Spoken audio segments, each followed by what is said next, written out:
Hey, everybody, it's John Kirkwood, and welcome from Arizona. I'm a little bit late today, but if you're joining me, I'm grateful for it, and thank you. I want to talk today about a number of things, but from the title, you can guess that I'm going to glean wisdom from an unlikely source, an atheist who I am a fan of, who I love very much, and I pray for often. Some of you may know his name, but as we slide into that discussion, I want to propose something to you about perspective, and that is, I want you to imagine, for the sake of, I don't know, whatever lesson we might get out of this, that a man is standing in a very tall building, and he's about to jump. And, if we were watching this, we'd be horrified, right? And he jumps, and we can't breathe for a second. And the inevitable conclusion of that will be the man's death. So in essence, he committed suicide. Now, some of you listening may be too young to remember the events of September 11th, 2001.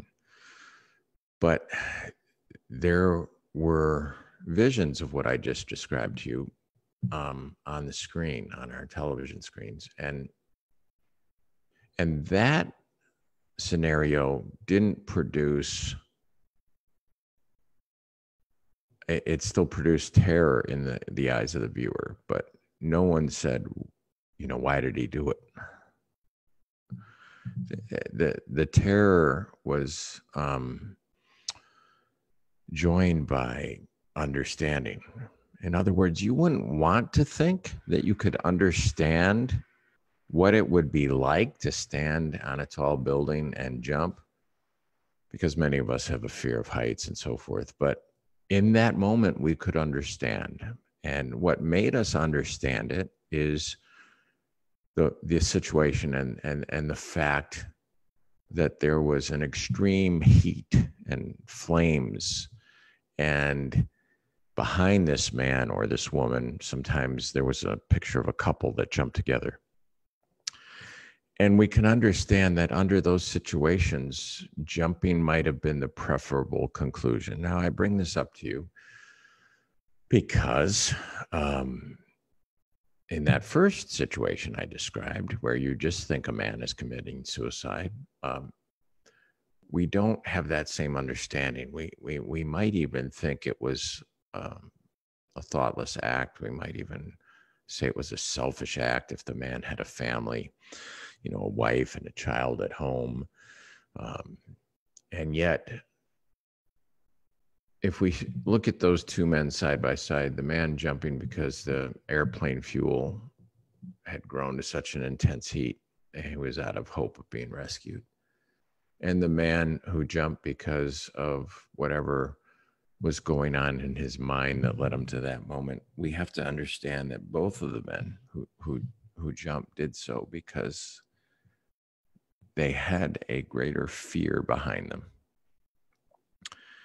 That at the time, that was what they thought was the easier choice to take. And I think when we start to see things that way, when we start to have empathy for what's going on in the person's mind, because it is exactly a psychological choice in both cases, but even though the conditions are much more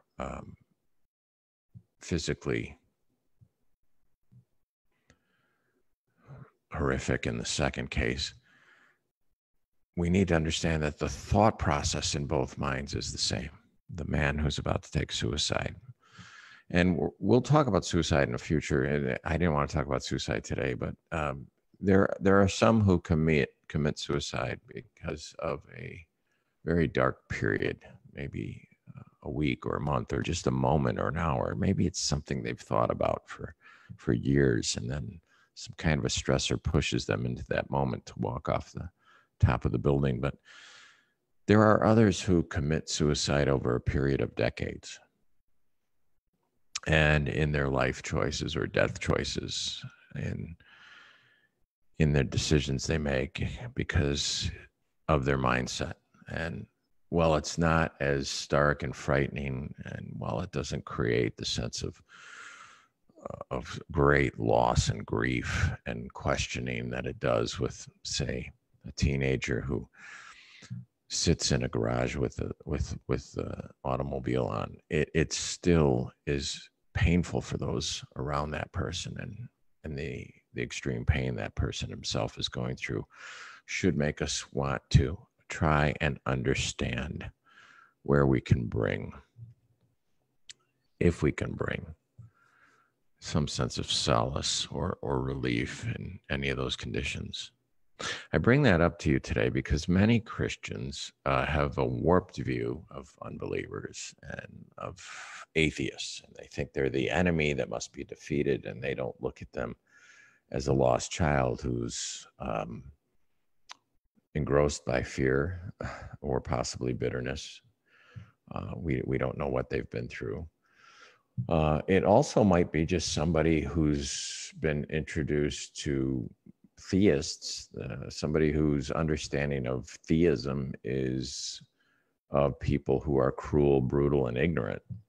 And so they're just taking the best choice that they think is available to them in making actually a wise decision, because there are some gods that people worship that aren't worthy of worship. A man said recently, there are some gods that deserve atheists. And of course, even the Christian would acknowledge that because he believes every other god is a false god. So I think it helps us to come to a place where we see the atheist as somebody, well, as the Bible describes them, somebody who's been blinded by the god of this world, somebody who's in bondage. And that person deserves pity and love and direction and understanding, and somebody to come alongside of them and walk them through their doubt. Maybe even through their obstinacy and stridency, and into a place of wonder again, because it's wonder where we discover the real meaning of truth, right? Reason can lead us to truth, but it's in our imagination where we see, where we find understanding. I think Lewis said that at one point. So I want to bring something up to you, and this is something that Philip Yancey just recently wrote about doubt, and I highly recommend Yancey and his ministry and his books. But he was interviewed by Nicholas Kristof this past December, right around Christmas time, and in response to an article he wrote, he had something like just under 1,000 responses, 800 some plus responses, and many of them were very negative and attacking, and a lot of them came from atheists, who are the very audience he's trying to reach. And it prompted him to write this article about doubt. But he says this, reading through these overwhelmingly negative comments gave me a stark reminder of the modern obstacles to belief. This is Philip Yancey in a column called A Time to Doubt. And he says, around the same time, polls from the Pew Research Center confirm that millennials are leaving the church in droves. The trend brought to my mind an old proverb on the decline of faith over generations. The grandfather believes, the father doubts, the son denies. The grandfather prays in Hebrew, the father reads the prayers in English, the son does not pray at all.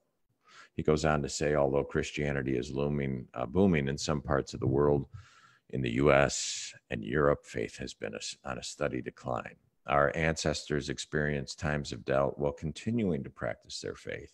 In contrast, many moderns live in a sea of doubt and find faith incomprehensible, or at least outmoded. I would say even implausible.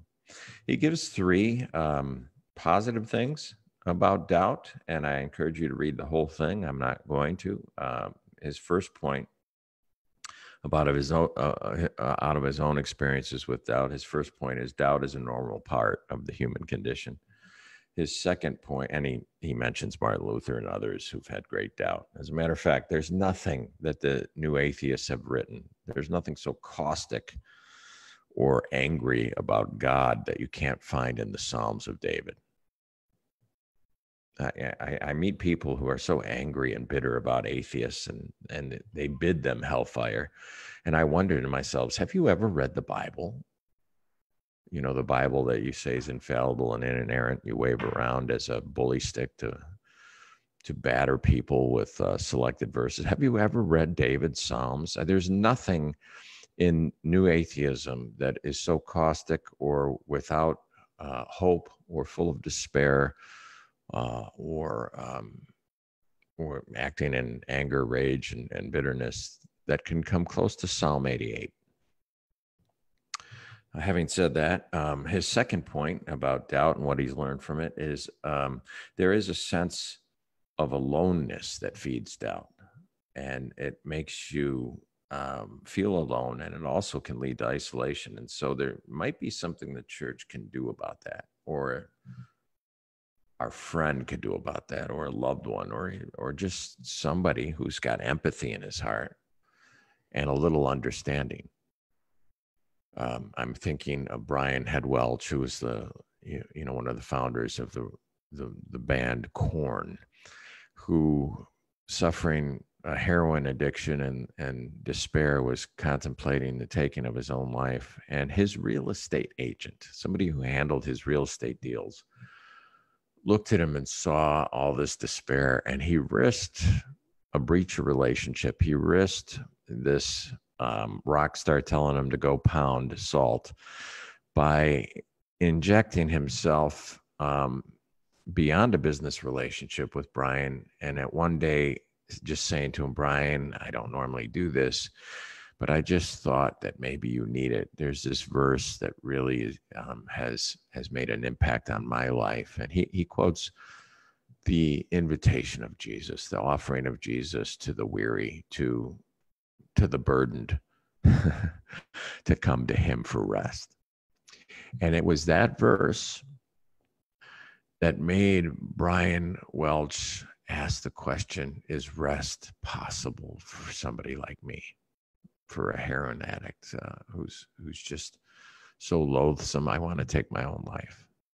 Well, he's found that rest in Christ, and but it came through just really somebody who had everything to lose and nothing to win, from natural perspective, from a business perspective, from what most people would consider a taboo to introduce into a business relationship. And he made news in heaven that day. But the third one, doubt and faith coexist. Indeed, certainty, not doubt, is faith's opposite. I want to read that one again. Doubt and faith coexist. Indeed, certainty, not doubt, is faith's opposite. Funny thing is, you find all three of these in the scriptures. You find doubt, you find faith, and you find certainty. And you're going to hate that I bring this up. But the certainty you find in the Bible are by the very religious who stoned the prophets and who crucified Christ. That's where you find certainty. The doctors of the law who were so blind they didn't see truth and grace and love when it walked in their midst, when the voice echoed in their ears, and they picked up stones to blot it out. So when you look at the lives of those who made a meaningful impact in Scripture, the prophets like Jeremiah and Ezekiel and King David, you find doubt all over the place. You find great faith in one chapter and then great doubt in the next. You find this with the prophet who even slays the prophets of Baal in one chapter, exhibiting great faith, and then is hiding in the cave wanting to die in the next chapter. He needs God to help him out of his depression.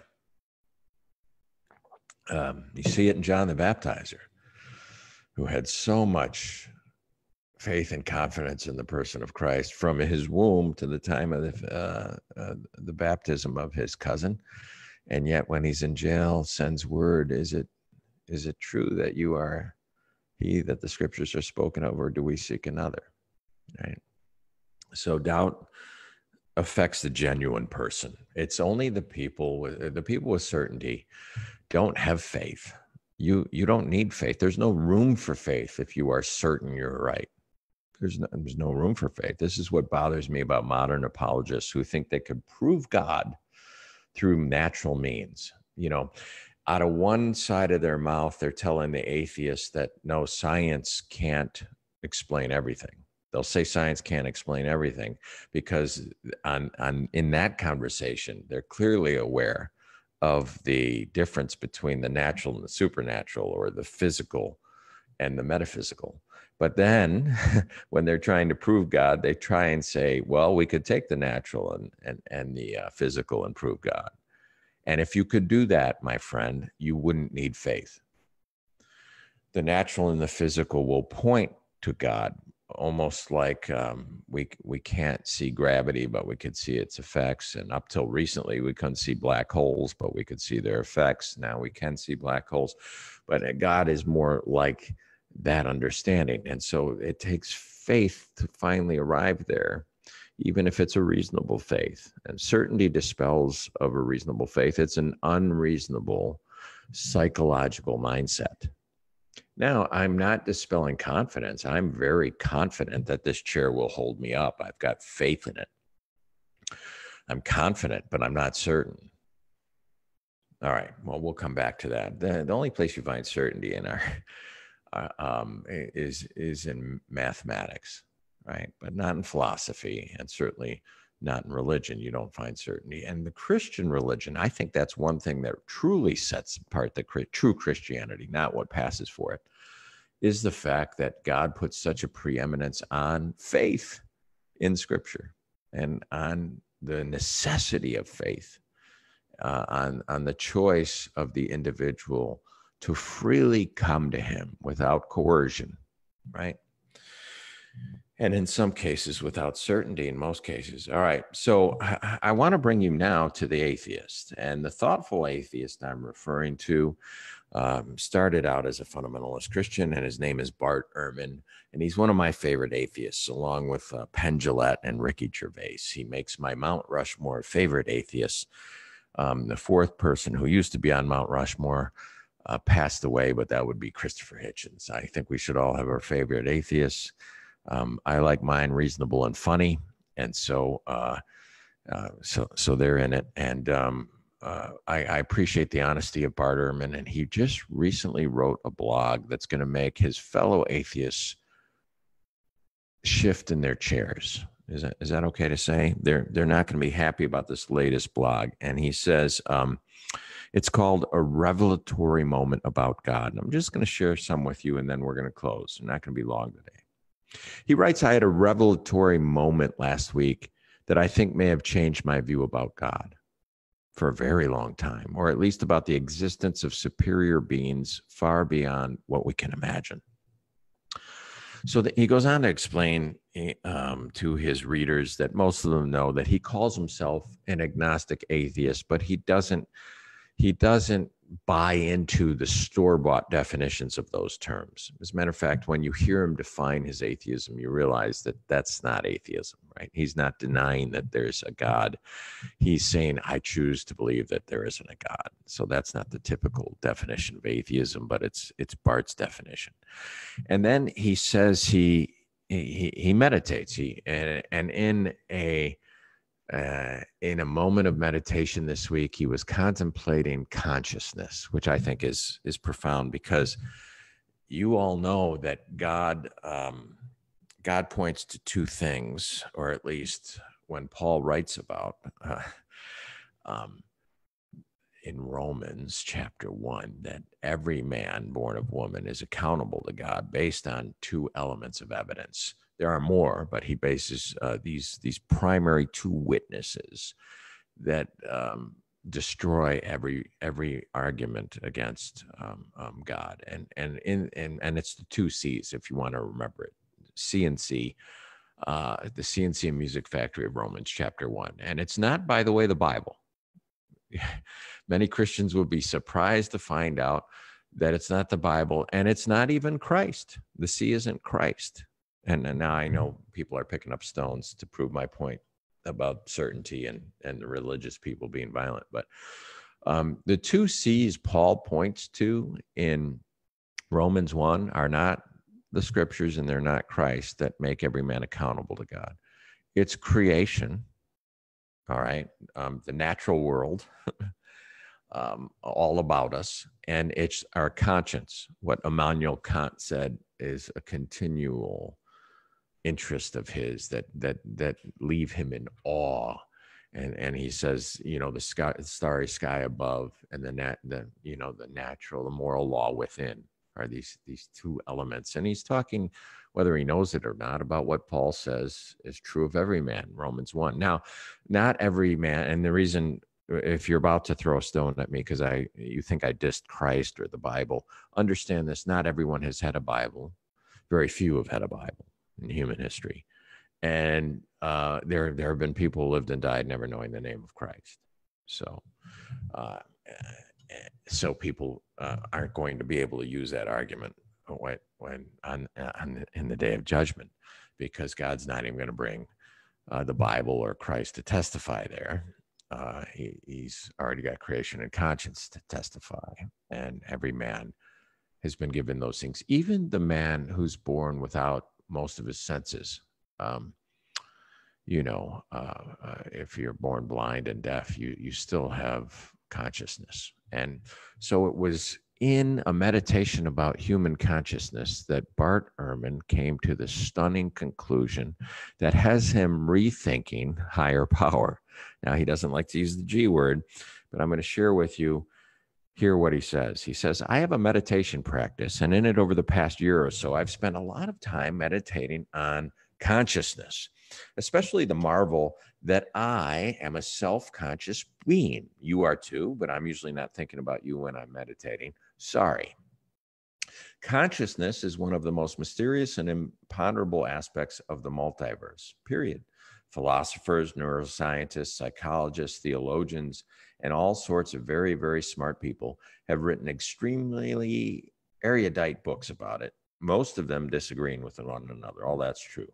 How does something made of matter have the ability not only to think, reason, decide, achieve its own will, and so on, but be aware of doing so? So now I can hear C.S. Lewis saying, chalking up his argument for theism and for the Imago Dei, because Bart Ehrman has just landed in the briar patch, so to speak. But that apparently didn't occur to Ehrman. I don't think he's well read on Lewis, even though he comes from a fundamentalist background. So anyway, he comes to this. He says this is his duh moment when he came to a realization that maybe the rest of us have already known and are going to say, well, duh.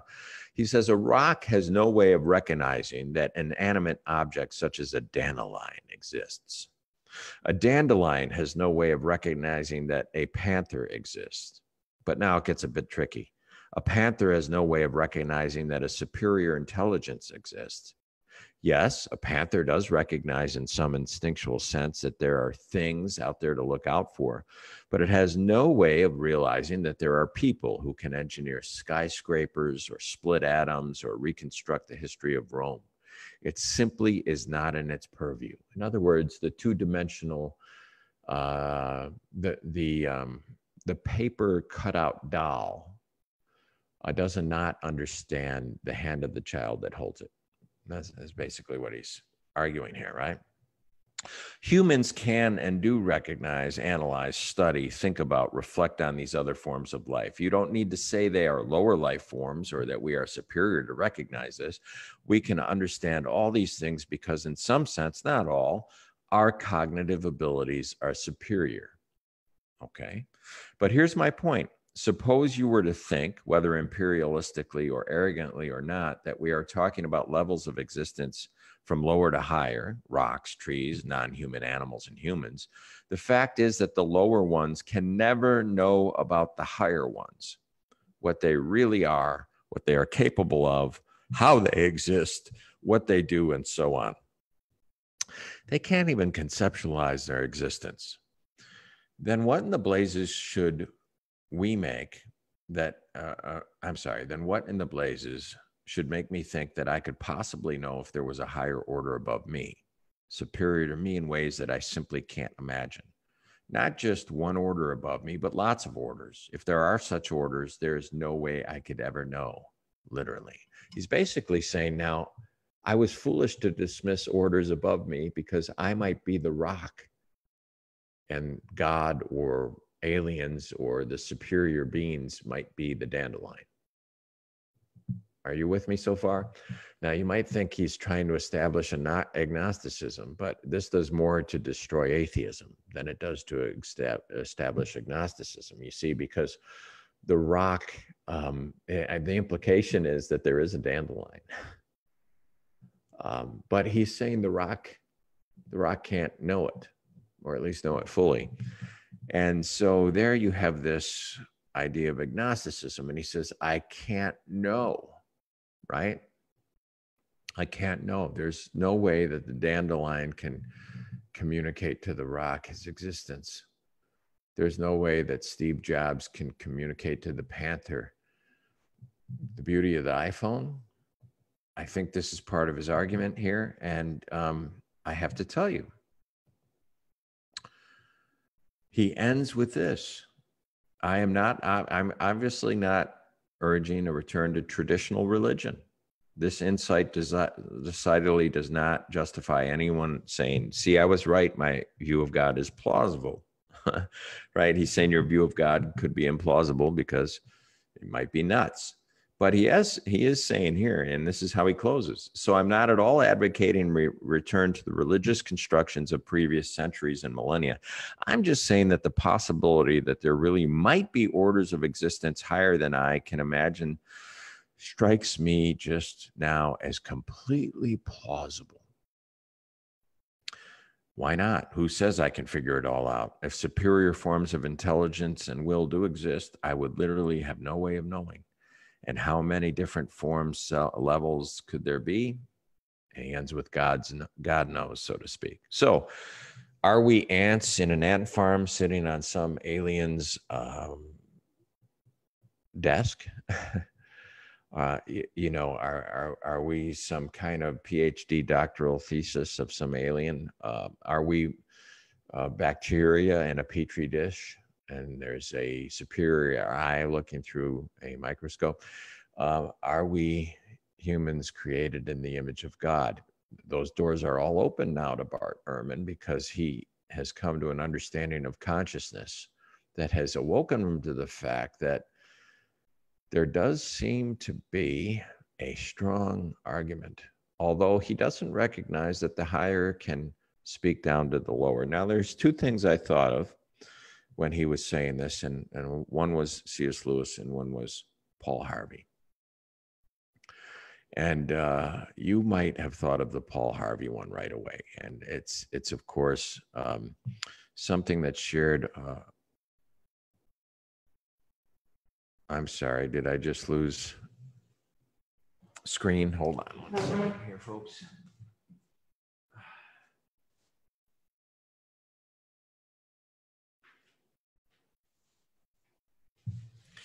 Pardon me for that. I don't know how long that was missing, but you could listen to. Yeah, I mean, it's not like my visage is so striking that you need to look. You could listen. But so where was I? Paul Harvey. You know, every year at Christmas, we are treated, at least those of us with the heritage of an appreciation of Paul Harvey's, and that's the rest of the story. He also would do special segments at certain times of the year. And one famous Christmas, he shared the story of the man and the birds. And if you don't know that story, and I'm not Paul Harvey, I'm not trying to be, I'm going to share it with you now. And I want you to think of it in light of what Bart Ehrman just argued about higher forms not being able to communicate with lower forms. And yet, he can't dismiss higher forms because he realizes his, in humility, he realizes his own, I guess you would say, limits. And this is a humility that is often missing in both atheism and in religion. And so I think this is a huge step for somebody who's contemplating, wrestling, doubting,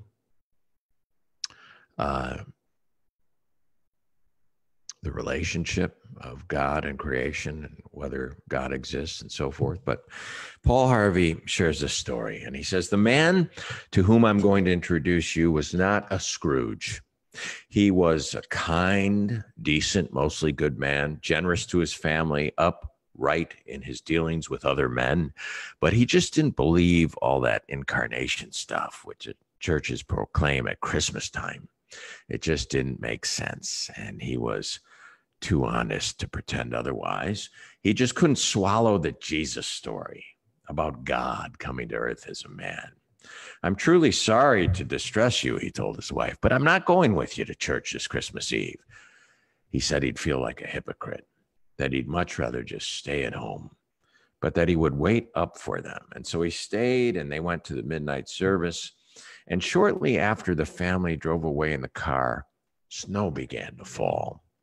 He went to the window to watch the flurries getting heavier and heavier, and then went back to his fireside chair and began to read his newspaper.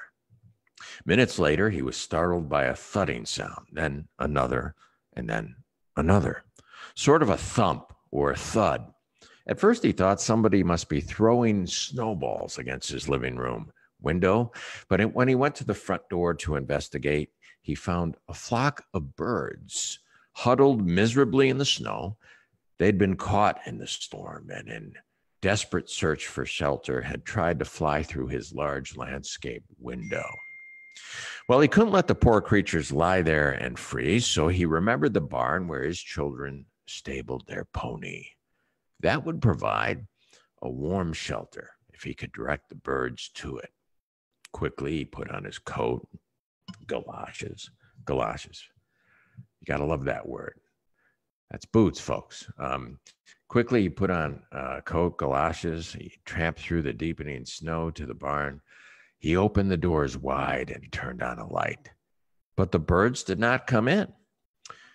He figured food would entice them in, so he hurried back to the house. He fetched breadcrumbs. He sprinkled them on the snow, making a trail to the yellow, lighted, wide-open doorway of the stable. But to his dismay, the birds ignored the breadcrumbs and continued to flap around helplessly in the snow. He tried catching them. He tried shooing them in the barn by walking around them and waving his arms, and instead they scattered in every direction, except into the warm, lighted barn. And then he realized that they were afraid of him. To them, he reasoned, I'm a strange and terrifying creature. If only I could think of some way to let them know that they can trust me, that I'm not trying to hurt them, but to help them. But how? Because any move he made tended to frighten them, confuse them. They just would not follow.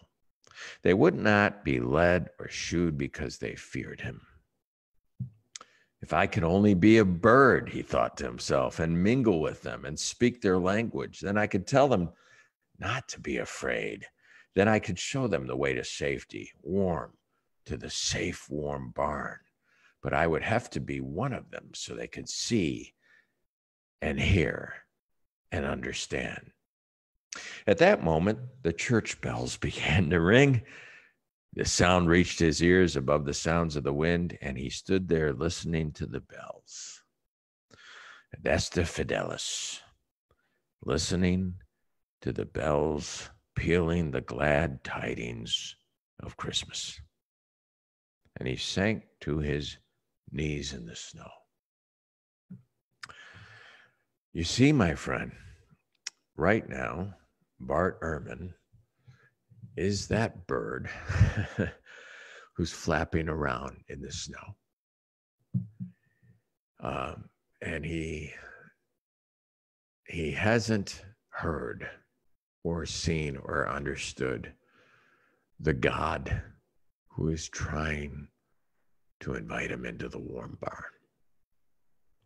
But don't miss the story here, because the higher can speak to the lower. And that's the incarnation that the man thought was so foolish and so boring that he wouldn't go to church with his family until he saw its purpose in a very real and startling way with a flock of birds caught in a storm. How often would I have gathered you as a hen gathers her chicks in the storm, said our Lord.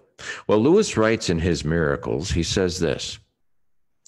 He says, we can catch sight of a new key principles, the power of the higher, just insofar as it is truly higher, to come down, the power of the greater to include the less.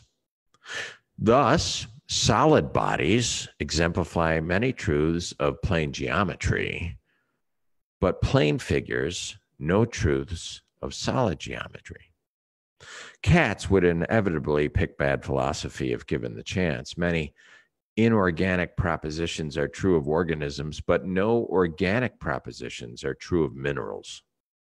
Montaigne became kittenish with his kitten, but she never talked philosophy to him. Everywhere the great enters the little. Its power to do so is almost the test of its greatness. If I was sitting with Bart Ehrman having a coffee, I would share with him the parable of the man and the birds. And I would point once again this a parable that he indeed knows already of God becoming a man and coming into this world so that men like Bart, like me, like Doubting Thomas, like John the Baptizer, could understand the higher in bites that we could chew, in knowledge that we can understand. That truly is what is meant by the title Emmanuel, God with us. Thanks for joining us this week, friends. Next week, we'll try and see you at the same bat time, same bat channel, which is 8 o'clock Arizona time, 9 o'clock Central, 10 o'clock Eastern. God bless you.